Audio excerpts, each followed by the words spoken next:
Hello, I'm Mariell Jessup here in Chicago for the American Heart Association's Scientific Sessions for Science News.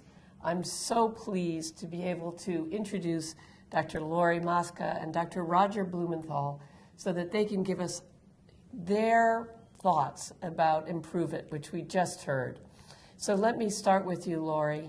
What are your impressions of Improve It, and what did we learn? Well, I think it was so exciting. We've been waiting for this study, as you know, for a long time.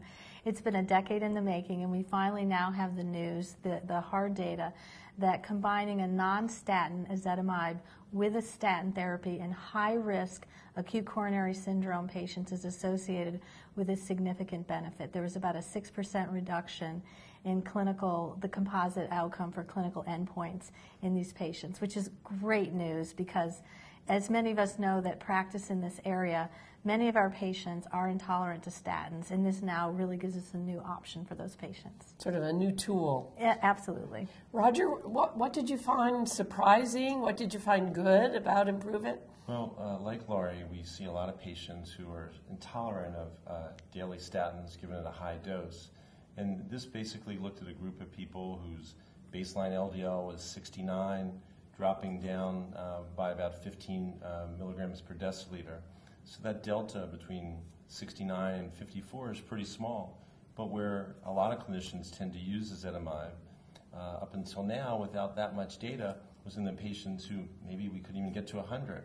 And so maybe getting them down as best we could to 110, with ezetimibe we could get them down to 80.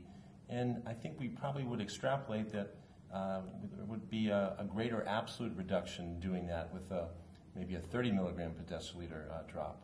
So like Lori, I'm very pleased that we now have another tool that we can use to lower the risk of heart attack and stroke. So the study took a long time to complete. I keep hearing that people were waiting and waiting, and yet don't you feel that it's worth it that we now have evidence-based data so that we can offer our patients? Well, absolutely. And, you know, I'm a very positive person, so I like to flip that wait around. You know, the long wait was because the event rate was very low. In fact, these patients were really getting aggressive medical therapy in the background.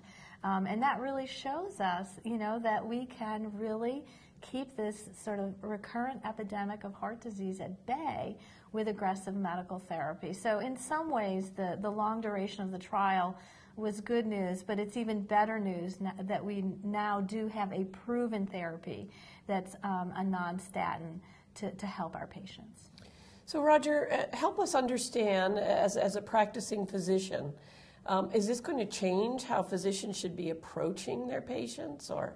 Well, it's a good question. I think people will still follow the ACC/AHA guidelines, use the highest tolerable dose of a statin.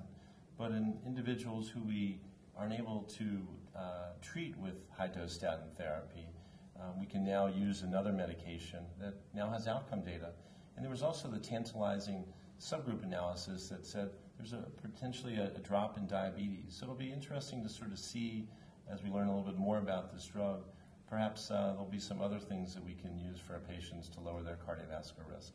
And I'll just add to that, because I do think that's another exciting piece of this news, that we're seeing now that our LDL hypothesis is really confirmed at all levels, really, of LDL reduction. We're seeing benefit, not just at the high end.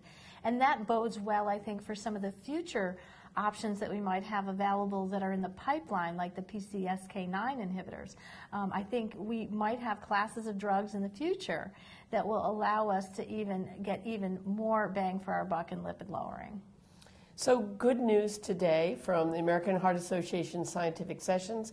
I think you heard Dr. Blumenthal and Dr. Mosca say we've got a new tool, we've got a substantial base of evidence supporting the use of that tool, and we can't wait for more that's coming out of sessions.